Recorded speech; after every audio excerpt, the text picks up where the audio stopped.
Hey everybody, can you hear me? Welcome to the Greene Space. This is New York Public Radio's performing arts space. I'm Simon Close. I'm a producer on all of it with Alison Stewart, and that is the live broadcast that you're here for today. Alison's over there. In a moment, I'm going to introduce her on stage. Right now, I've got the band behind me making beautiful noises of warming up that are more beautiful than the stuff that I'm here to say, so we'll get to them soon. But before we get to all that, I want to do a quick audience participation raising hands thing. First, raise your hand if you heard about this event from the radio. Okay. Raise your hand if you listen to public radio. Raise your hand if you heard about this event through Hadestown. And, wow, cool. And raise your hand if you are skipping class today to be here. Yeah, okay, good. Well, thank you for being here, and please this is only an hour long, you have to get to class afterwards.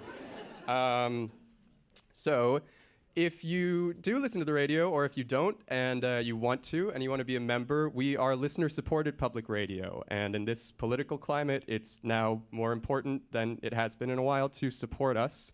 You can do that by going to this QR code that you see on the screen around here, so we'll leave that up for a second, or we won't, it'll come back in a minute. And when it comes up again, you can just put up your phone, and you can support us by being a monthly member. That's the most stable way to support us, or any size donation matters, and it helps us. The other shout out I need to give is to AARP, a generous sponsor of ours who has supported this event and other events in the Greene Space. And this might not be the crowd for it, but some of you maybe. There's a table. Thank you, AARP. Yes. That's right. So they've got a table out in the lobby, and you can go check them out after the show. And we're about to get started in a few minutes. I think those were all the things I needed to say. So without further ado, I'm going to hand this off to someone who actually knows how to host an event. Please welcome Alison Stewart. You did well, Simon. I'm Alison Stewart. I'm the host of all of it. We are so happy to have you here for our Broadway on the Radio series. I've got about 2 minutes to do this. Okay, a couple of notes. It's a live radio show, and you get the great experience of being in the room where it happens, to quote another show. But we will be going out to tens of thousands of New Yorkers. We'll be hearing this live, as well as people across the country on our app and across the Great Pond. So we're live streaming it as well. So this is a really, really special event that you're here for. So I want you to keep your eyes open for people on staff like Simon. They're here to do their jobs. They might need to get on the stage to hand me a note, or there might be a radio emergency and they've got to let me know what that's about. I don't know what that's about. It is live radio. Anything can happen. At AOI, we just roll with it. If I fall, I'm just going to talk into the microphone and keep talking. I maybe need to read from my papers. It's the way that we talk to the producers, the way they can follow what's happening. And most of all, have fun, silence your cell phones. You don't have to put them away. Take pictures, tag us on Instagram, and thanks for coming. We're going to get started in 2 minutes.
All of it on WNYC. I'm Alison Stewart. We are live from the Greene Space in Soho with a special episode of All of It for you today.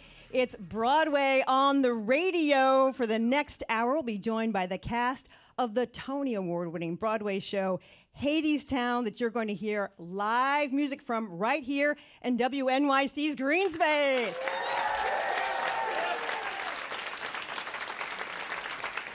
I have the whole band with me right now. Let's hear it for the band. If you're not here with us in person and you want to see them all, go to WNYC.org where you can watch a free live stream of today's live broadcast. Now, today's show is a special occasion for Hadestown. Last month, for the first time since the show production opened in 2019, Hadestown launched an all-new cast for all 5 principal roles. So here with me today, let me introduce you to Paulo Szot as Hades, Rebecca Naomi Jones as Persephone, Morgan Dudley as Eurydice, Jack Wolfe as Orpheus, and of course, our conductor on this trip down to Hadestown, here to kick things off with the performance of Road to Hell. Please welcome Kurt Elling as Hermes. All right. All right. All right. All right.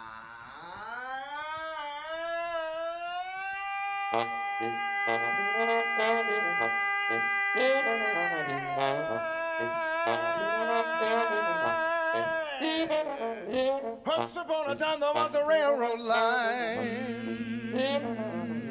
Don't ask where, brother, don't ask where. It was the road to hell. It was hard times. It was a world of God and man. It's old song. It's old tale from way back when. It's old song. We're gonna sing it again. Gods and men on. We got some gods in the house tonight. See, on the road to hell there was a railroad line. There was 3 old women all dressed the same. And they was always singing in the back of your mind. Everybody meet the fates. And on the road to hell there was a railroad line. And a lady stepping off a train with a suitcase full of summertime. Persephone, honey. And if you ride that train, if you ride that train, if you ride that train to the end of the line, where the sun don't shine and it's always shady, it's there you'll find King of the Mine, Almighty Mr. Hades. We got any other gods? Oh, right, almost forgot. On the road to hell there was a railroad station and a man with feathers on his feet who can help you to your final destination. Mr. Hermes, that's me. You see, someone's got to tell the tale. Whether or not it turns out well, maybe it will turn out this time. On the road to hell, on the railroad line, it's a sad song. It's a sad tale, it's a tragedy. It's a sad song. We're gonna sing it anyway. Now, not every everyone gets to be a god. And don't forget that times are hard. Hard times in the world of men. Let me introduce you to a few of them. You can tip your hats and your wallets with your pennies or your pearls to the hardest working chorus in the God's almighty world. And working just as hard for you. Let's see what this crew can do.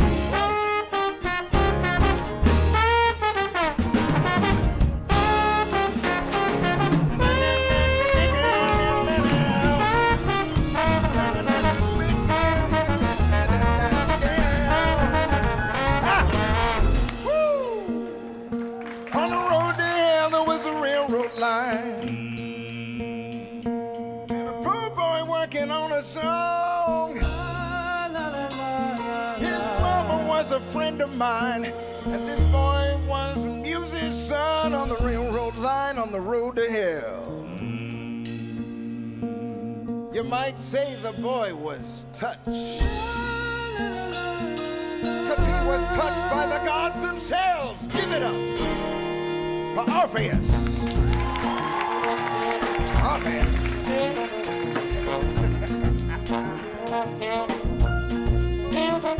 There was one more soul on this road.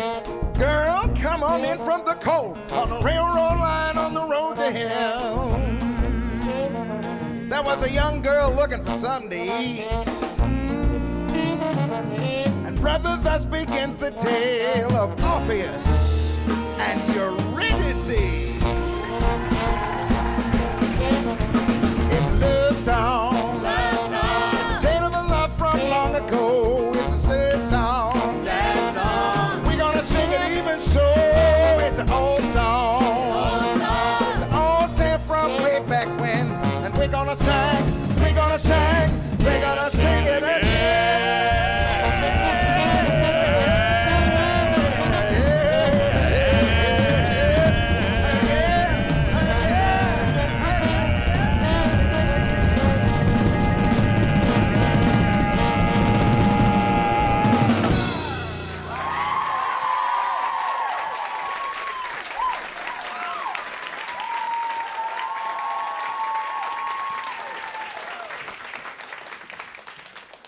Kurt Elling, that was great. You're about to make your Broadway debut. This is your Broadway debut. This is my theater debut from the time I was in high school. All the rest of the time, I've been 30 years on the road as a jazz musician with my own bands and guesting with other bands and such like, and now I get to have this adventure. What has this adventure been like? Oh, it's a thrill. I mean, I love to be challenged. I always want to be learning new things. When I'm on the road, I'm always trying to meet other musicians and find out, because every person you meet, every musician you meet has an incredible galaxy of memories and songs and harmonies, ideas and notes and stories to tell, and I'm just hungry for all of that. As you mentioned, you're a Grammy-winning jazz vocalist. How did you have to adapt for this role? Well, I have to sing higher than I would like to. Oh. Yeah, man, they wrote all of this for a tenor, which I am not. So, especially not at this hour of the morning.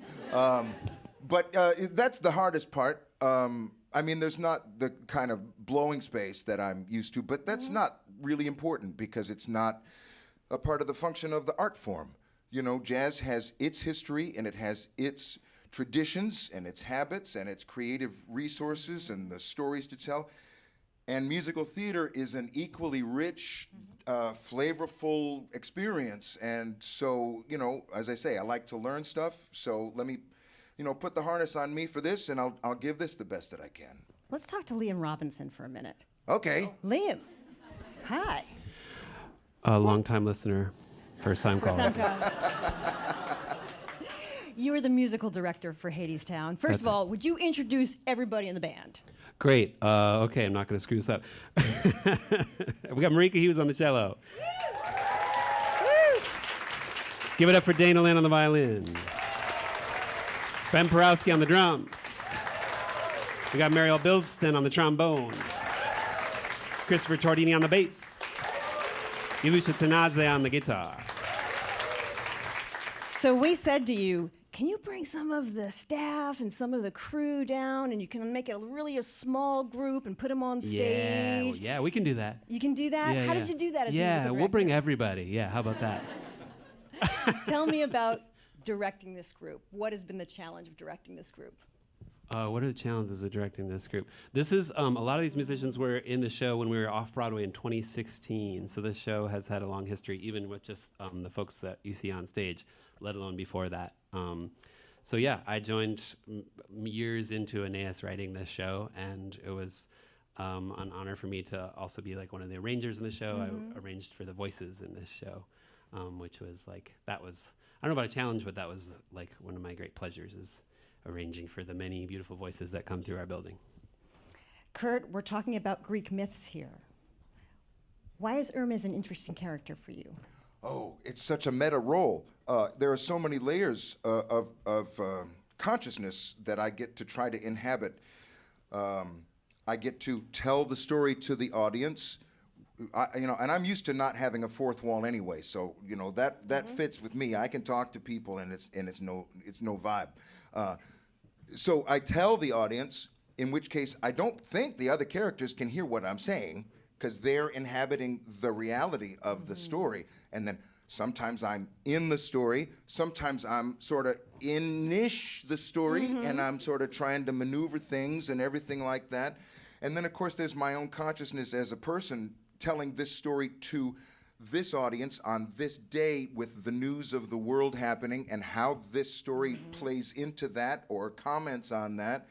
And so every night there's some other layer. I'm really trying hard to get as much of the right messages across with nuance and with the clarity that it needs. So when you ask about jazz musicians say, "Oh man, it must be like a straitjacket." It's really not. It's such an exploration. And of course, the actors that I'm working with are so beautiful and inspiring. And so every night you're interacting with people of a very high level of intense creativity. And so even if the actual stuff that's written down is the thing that's supposed to happen, there's, you're humans, and you're breathing it and you're living it. So it's a thrill for me. Did you check in with past Hermes? I did ask around, and I did solicit advice, and I didn't get any back. Wah, wah. You have an album coming out.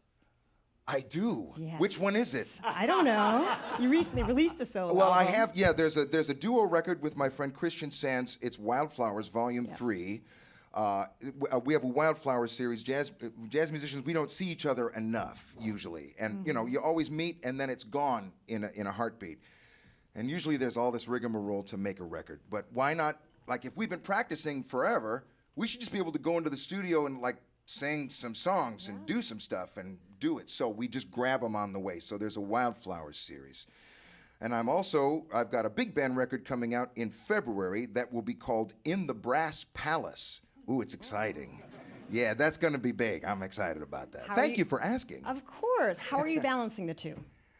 Well, let's see. Last week I did the Tuesday 1 show and the Wednesday 2 shows, and then I got on a plane to fly to Stockholm because I had to got to do a concert in Stockholm with Yellow Jackets, and then we went to a town in Poland that only Paulo can pronounce, Szot. Yeah. Yeah, kind of. And then Bratislava, and then I got on the plane in Vienna to come back to do the Tuesday show, start the week off again. Oh. Why don't you have a seat? Yeah. Why don't you have a rest? I'm here with Broadway's Hadestown. We'll have more with the cast after a break. This is all of it. Do you have a car, truck, boat, motorcycle, or RV that is no longer of use to you? No matter what shape it's in, you can donate it to WNYC, even if it's 100 years old.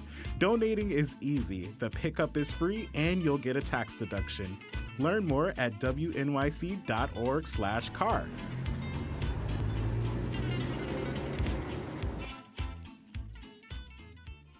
WNYC is supported by New York Stage and Film celebrity reading of Moonstruck, starring Bobby Cannavale, Rose Byrne, Patti LuPone, and more. Hosted by NPR's Peter Sagal, live on Broadway, November 10th. Tickets at telecharge.com.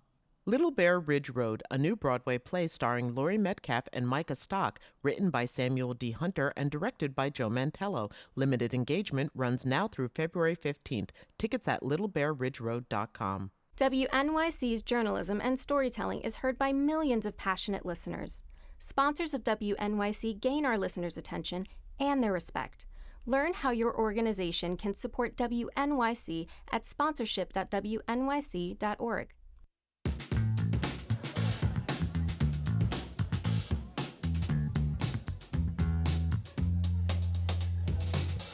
This is All of It on WNYC. I'm Alison Stewart, and we are live in the Greene Space at You can make noise, it's okay. We're live in the Greene Space at WNYC with Broadway on the radio with the band and the new cast from Broadway's Hadestown. Yes. If you are listening on the radio, you can go to WNYC.org to watch a live stream. And now on the stage is Jack Wolfe as Orpheus and Morgan Dudley as Eurydice. Here is Wedding Song live on WNYC.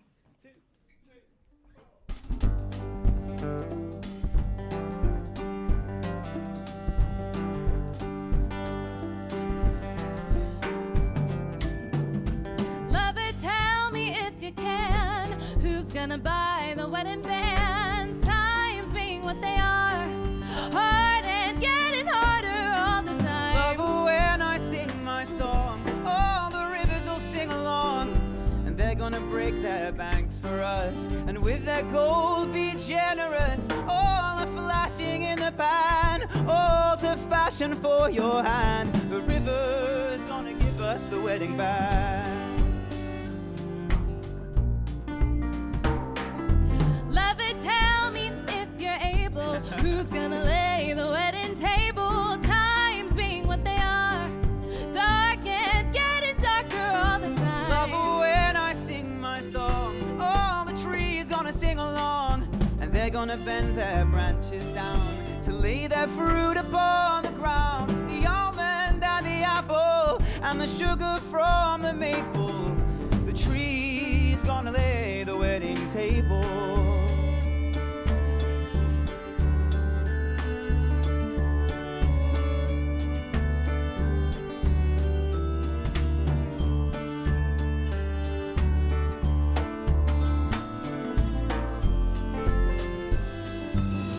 Lover, tell me when we're wed, who's gonna make the wedding bed? Times being what they are, hard and getting harder all the time. Lover, when I sing my song, all the birds gonna sing along, and they'll come flying from all around to lay their feathers on the ground, and we lie down in eiderdown, a pillow neath our heads. The birds gonna make the wedding bed, and the tree's gonna lay the wedding table, and the river's gonna give us the wedding band.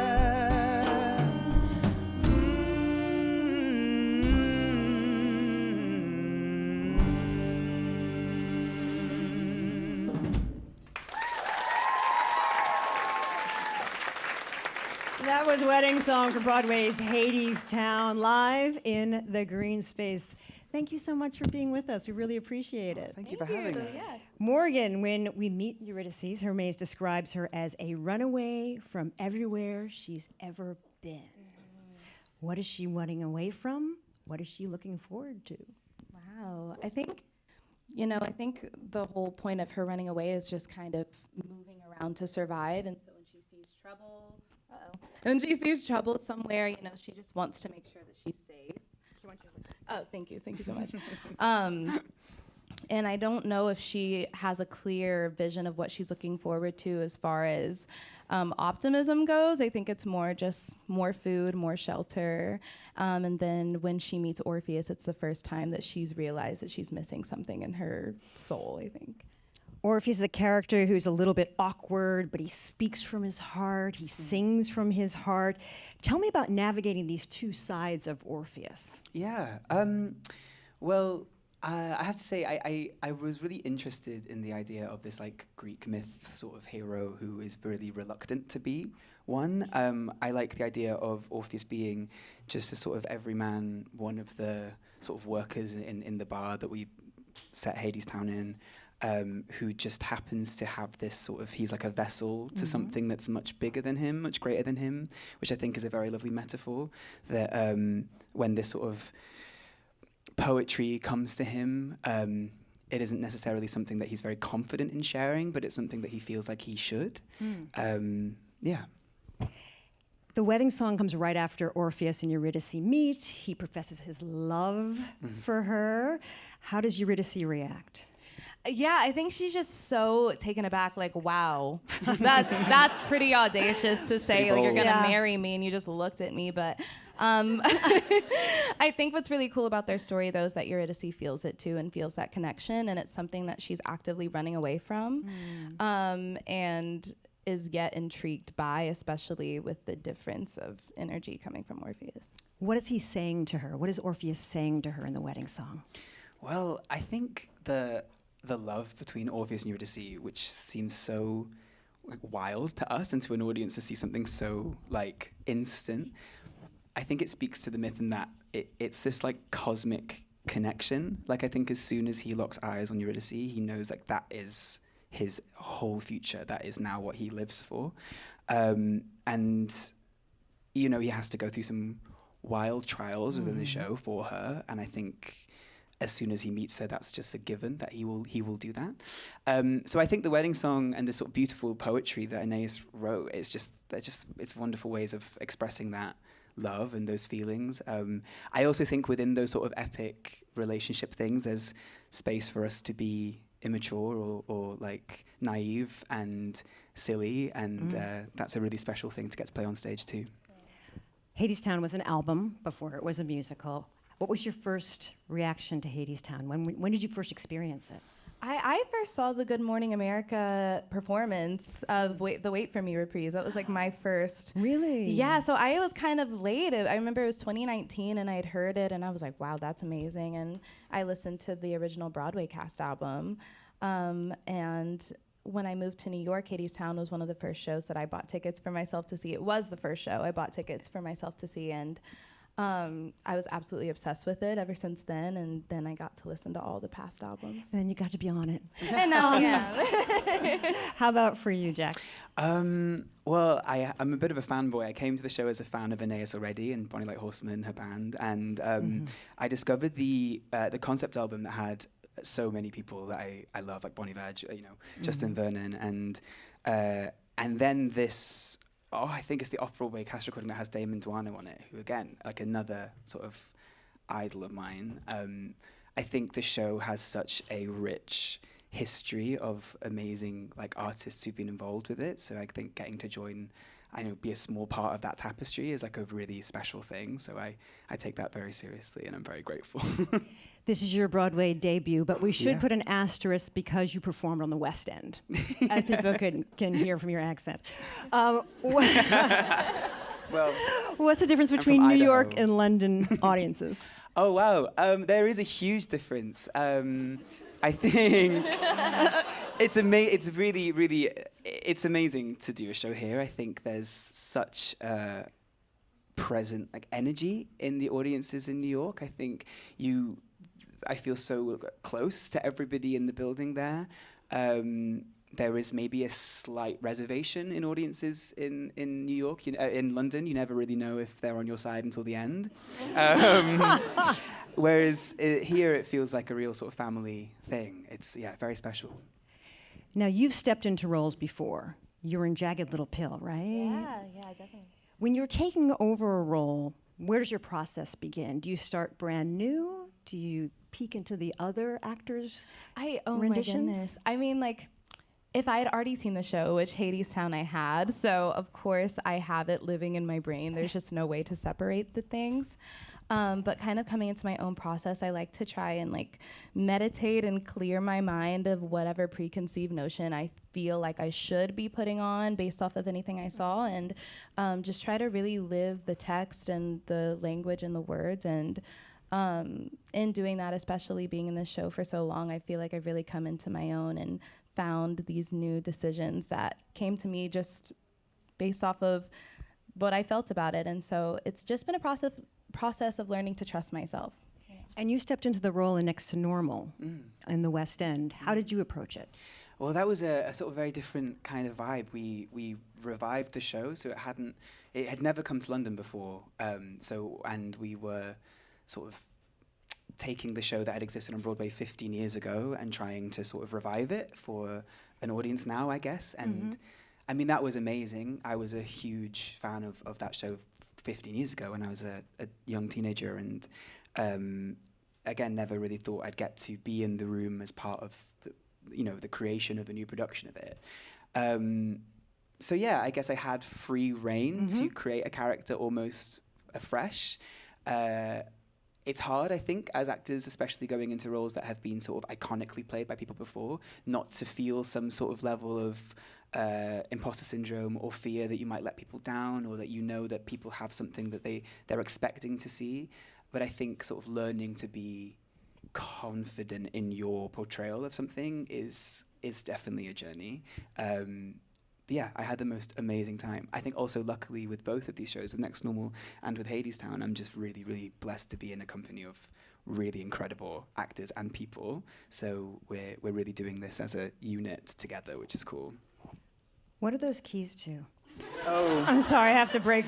So I lose them all the time. This just came from rehearsals. If I have them on me, I can't leave them anywhere. Just had to ask. So that's why. And I leave them everywhere. The next song we're going to hear is Epic. Can you set this up for us a little bit? Oh, me? Yes. What? Yeah, oh my go on. goodness. Set it up. Okay. Set me up. Go on. Jack, you can set it up. Yeah. I really want to know what you think it is. But I mean,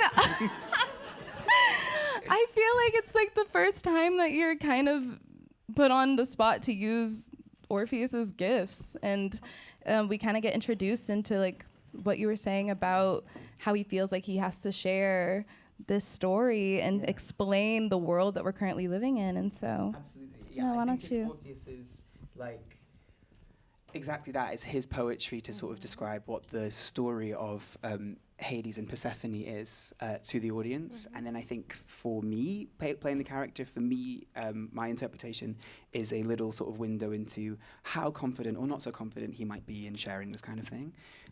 Yeah. Okay, you give me that. You get to go off stage, and we'll invite Kurt Elling back on. This is Epic from Hadestown.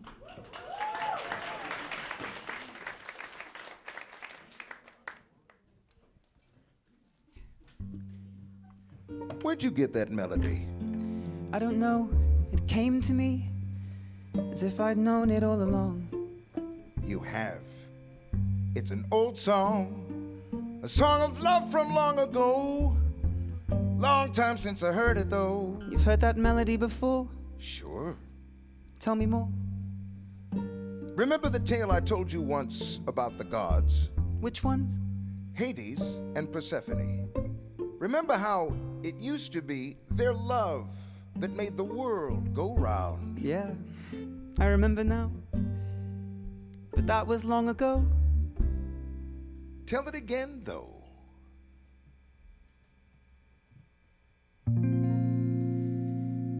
King of shadows, king of shades, Hades was king of the underworld.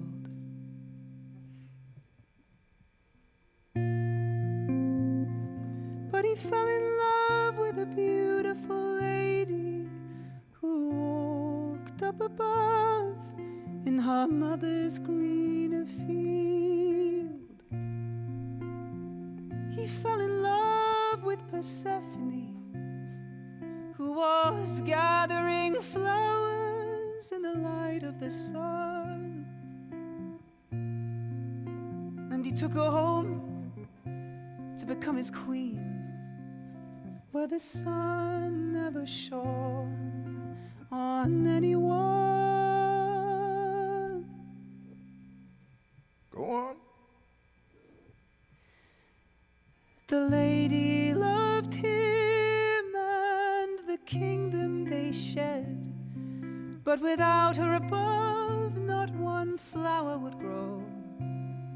So King Hades agreed that for half of each year she would stay with him there in his world down below. But the other half she could walk in the sun, and the sun in turn burned twice as bright, which is where the seasons come from, and with them the cycle of the seed and the sickle, and the lives of the people and the birds in their flight, Singing. la, la, la, la, la, Down below and up above.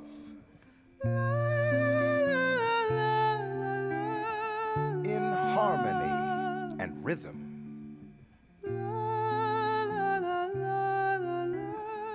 The gods sang a song of love.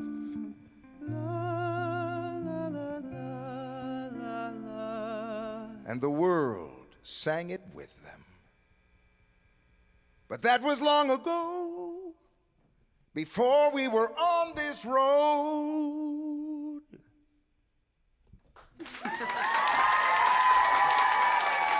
That was Epic One from Broadway's Hadestown. We'll be right back with more music and the show's king and queen of the underworld live in the Greene Space at WNYC. On the next Fresh Air, we'll discuss Russell Vogt, the director of the Office of Management and Budget and a key architect of Project 2025. He's been central in President Trump's dismantling of federal bureaucracy and the expansion of executive power. We'll talk with Andy Kroll, who investigated Vogt for ProPublica and The New Yorker. Join us. Weekdays at 2 on WNYC. WNYC support comes from NJPAC presenting the T.D. James Moody Jazz Festival, November 8th through 23rd, featuring Christian McBride as jazz advisor. Tickets at njpac.org or ticketmaster.com. The AKC Museum of the Dog presenting The New Yorker in Dog Years, celebrating the magazine's last 100 years, on display through December. Dogs are welcome on Fridays. Tickets at museumofthedog.org. The New York Historical and its exhibition, The Gay Harlem Renaissance, which invites visitors to immerse themselves in Black LGBTQ+ life of the 1920s and 30s. More at nyhistory.org. WNYC, independent journalism in the public interest. 93.9 FM and AM 820. NPR News and the New York Conversation.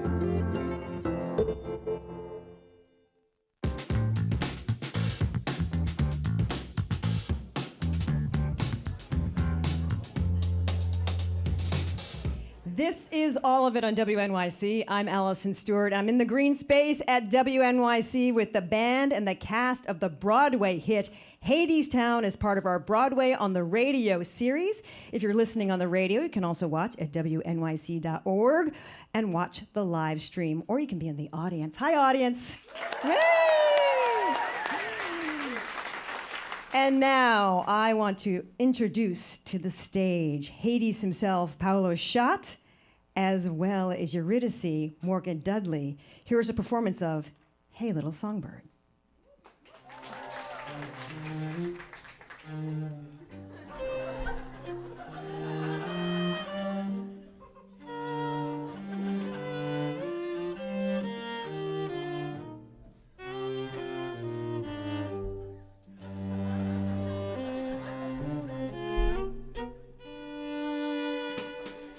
Hey, little songbird, give me a song.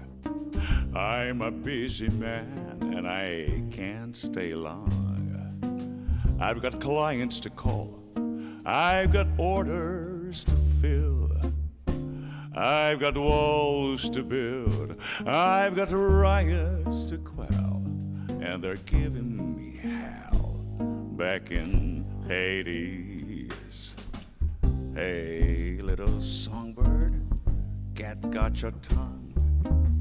Always a pity for one so pretty and young. When poverty comes to clip your wings and knock the wind right out of your lungs, hey, nobody sings on empty.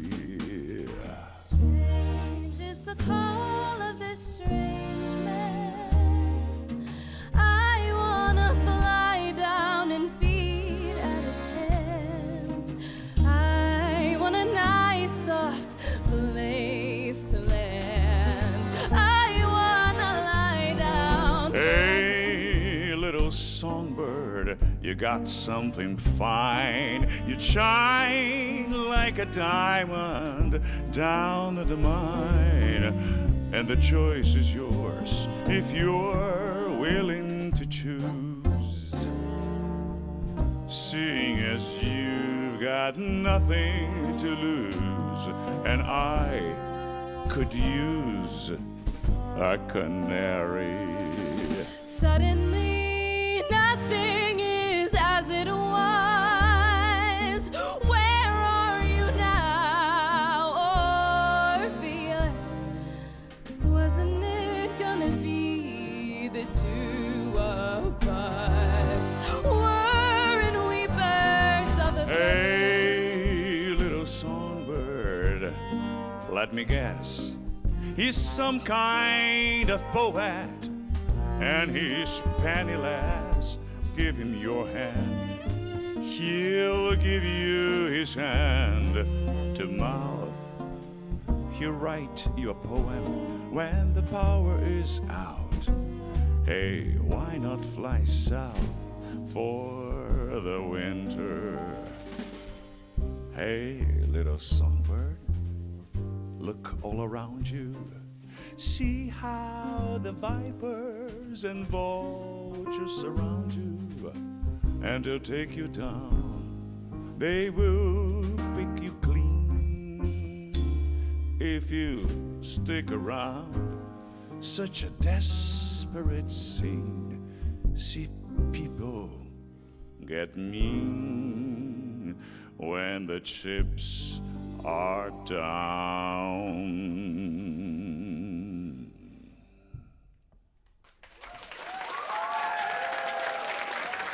That was Hey Little Songbird from Hadestown, featuring shows Hades and Eurydice, Paulo Szot and Morgan Dudley.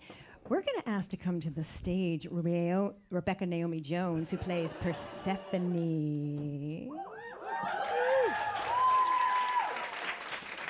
You're such a cute couple.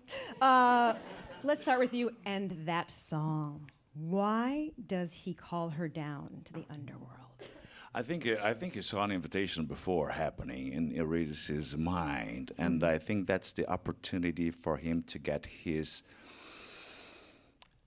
masculine power back after having a huge fight with his wife. You know, he spent so many months away from her, and he prepared a whole new house for her as a reception. And when she arrives, she hates it, everything. So he's very frustrated about that, and he sees Eurydice on the edge of suffering in her own life, and decides to get there and to give her a little push. Let's get her side of the story. All right. What is Persephone? How would you describe her relationship with Hades? I think it's beautiful the way that in this musical it's set up such that these two people actually do love each other. But I think something that I love so much about the direction of this is that with both couples, there's this kind of dichotomy between the light and the dark, and the hopefulness versus just a sense of nothing is going to go as planned, and I have no hope.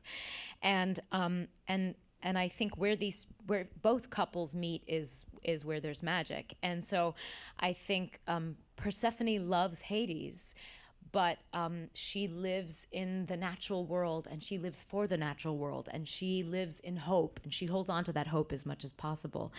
And so I think for Persephone, when she comes down after the 6-month stint for the fall time, and she sees what Hades has created for her, which is more construction and artificial light and all of these things. It feels to her like an assault of the natural world.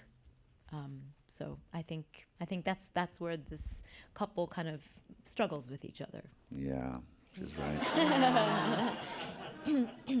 You're an opera star. You have a beautiful voice. You've been at the Met Opera. You've also been on Broadway in & Juliet. What is common about opera and Broadway? Common? Yes. Okay. Well, they both tell stories. Mm-hmm. They both use human body and the voices in different ways, of course. And but what I like to always point out are the differences, which for me, everybody, that's the first thing. What's the difference? And I say 8 shows a week. In opera we have 2 shows a week or 3 shows a week. And here that was the biggest challenge for me when I first had my first musical, how to pace, how to learn to do that for 8 shows a week and not be absolutely destroyed. And you use the lower part of your register quite a bit. Well, that's news for me. Yes. Oh. That's news for me. I'm a baritone, so it's in the middle of register of everything of male and between the tenor and the bass. So I get to explore a little bit, and this guy helps a lot. The microphones gives the intimacy that I can explore this kind of color that in opera would be not possible. Hadestown is a sort of a unique musical. So much is told in verse. How is that for you as someone who's done a lot of Broadway? I think text is exciting, and I think there's always more to be harvested than we think at first glance. And so, be it verse, be it prose, I just think it's there's just always so many layers, and I think Aeneas did a beautiful job layering a lot of information into these songs. And so I think the storytelling is actually it's so well laid out for us. So it feels like we can trust what's there and just do our job and pay attention to each other and listen and let it ride, You can go big with Persephone. Yes. An actor can go very big with Persephone. What do you like to do with her?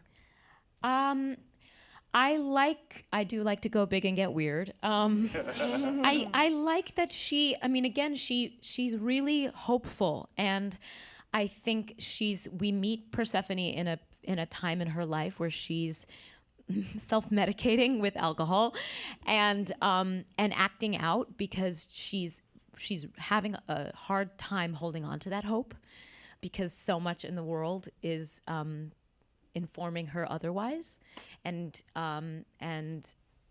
things are bad, and she feels out of control and she's spiraling. And so I think there's all this justification for me to just act out and be weird. And so the way I'm enjoying that personally is like lots of unnecessary squats that no one told me to do, just a lot of this for no reason. And I have like a full exorcism on stage where I get to like shake myself and kind of try to box the demons away. And there's a lot of room for fun. Paulo, what made you want to be in the role of Hades? You could have had a ton of different roles. Why did you choose this one? Well, first of all, when I first saw the musical, I was in love with the music. You know, I left the show thinking the music is the star of this show. And I was so, you know, excited when they came back to me and proposed to do this. So, and I still think the music, it's incredible. And also to play a role that Hades represents, you know, a big boss, a god, someone who, in a way, has lost his way of seeing the humanity in others and just thinking about the work and the job and get, you know, absolutely into that thing. I think that's the main problem with their marriage. You know, whatever he prepares for Persephone, he thinks is the best, but it's the best for in his vision of it. So to play someone like that has such a great, for me, theatrical arc, you know, because he goes through a change in this musical. And then he goes back to what he was. But they leave in a better place in terms of their marriage, if you compare from the beginning of the play. So I think it's a beautiful journey to go through that every day. And for you, you could have played a ton of roles. Why did you choose Persephone? I really love being a part of something that is about trying to have hope and trying to connect with each other amidst chaos in the world. And it just, I mean, I'm happy that Persephone happens to be the vessel for me to be a part of that bit of storytelling in general. But yeah, I love that she is capable of deep sadness and garnering deep strength and deep love, and she's fun.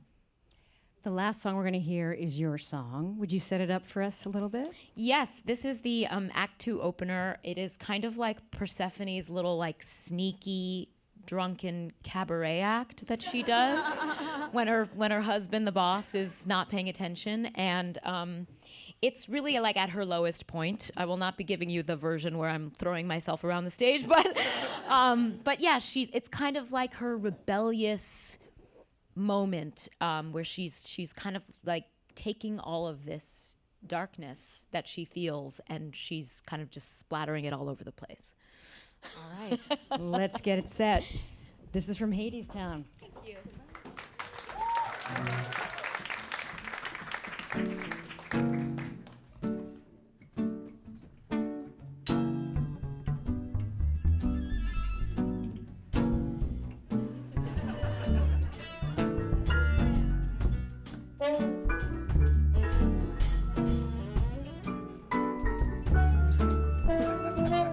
Step into my office.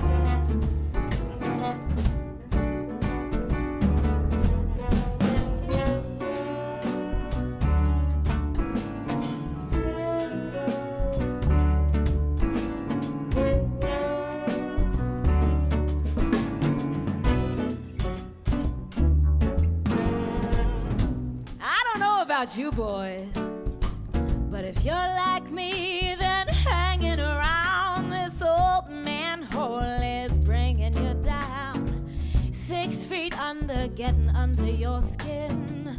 Cabin fever is a setting in. You're so crazy, stuck in a rut. You could use a little pick-me-up. I can give you what it is you crave. A little something from the good old days. I got the wind right here in a jar. I got the rain on top of the bar. I got sunshine up on the shelf. Allow me to introduce myself. Brother, what's my name? My name is Our Lady of Underground. Brother, what's my name? Our Lady of Ways, Our Lady of May. Brother, what's my name? My name is Our Lady of the Upside Down. Wanna know my name? I'll tell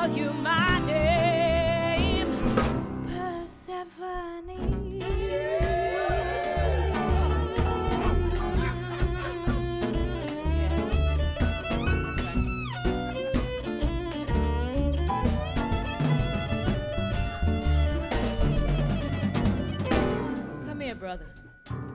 Let me guess. It's the little things you miss. Spring flowers, autumn leaves. Ask me, brother, and you shall receive. Or maybe these just ain't enough. Maybe you're looking for some stronger stuff. I got a sight for the sorest eye. When was the last time you saw the sky? Wipe away your tears, brother. Brother, I know how you feel. I can see you're blinded by the sadness of it all. But look a little closer and everything will be revealed. Look a little closer and there's a crack in the wall.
An eyeful. You want the moon? Yeah, I got her too. She's right here waiting in my pay-per-view. How long's it been? A little moonshine ain't no sin. Tell my husband to take his time. What the boss don't know, the boss won't mind.